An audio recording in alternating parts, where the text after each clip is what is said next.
Good.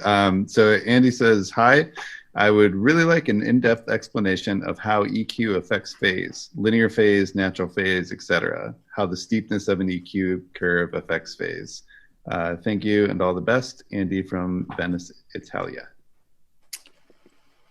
Andy, this may fly in the face of your intuition, but here's where I stand on phase and EQ is for all of what I've done, phase and phase shift is inherent in EQ.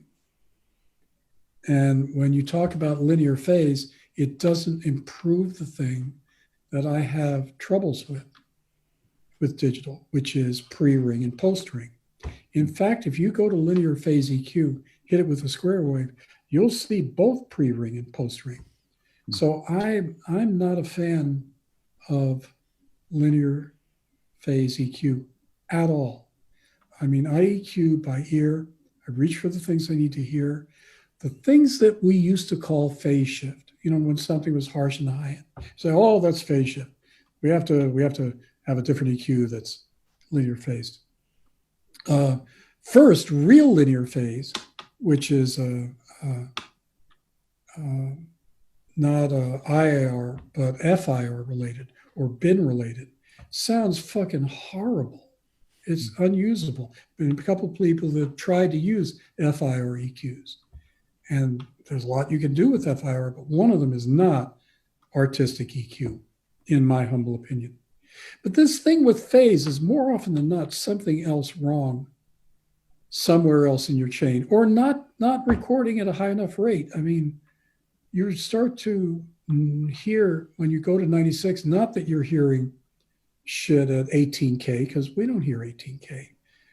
In fact, the ear is designed for 3K and rolls off after 3K. I can still hear 14K, but I'm lucky. We're going to tell the Nico story before we go, right? You're going to tell it right now.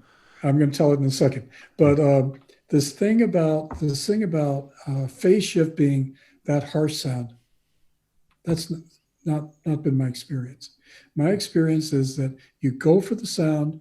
Now, with stereo, the two EQs, if you've got something you want to lock in the center, the phase shift is enough to blur the center image. So you really have to lock the two sides together and make sure the microphone's the same distance, same technology, and performing the same way.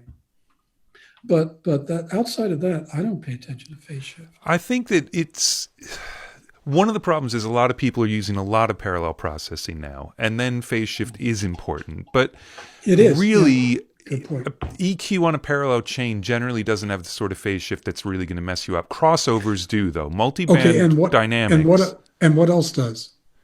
Cut filters. So if you have 18 dB per octave, you have a 12 dB per octave, 18, 24 dB per octave filter, that 3 dB down point is going to be 90, 180 degrees out of phase. So if you dial in something with say a high pass filter, say you high pass filter for reasons I can't begin to know why, a drum or something, or a low pass filter, same thing. You're going to have to make sure you're not canceling at some other frequency.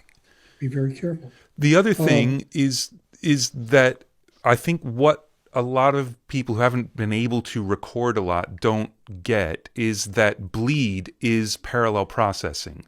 If you have got bleed, even just within a drum kit, that snare drum is in every single microphone. If you do tight Q EQs all over your drum kit, you've got phase shift on every single track of snare bleed. Yeah. And that will be harsh. That's going to get weird and comb filtery and hard to control. And that explains why Metallica drum sound is invariably kind of smallish. Like they're trying for that giant drum sound, but it's always kind of small. That's what I love the Chili Peppers drum sounds.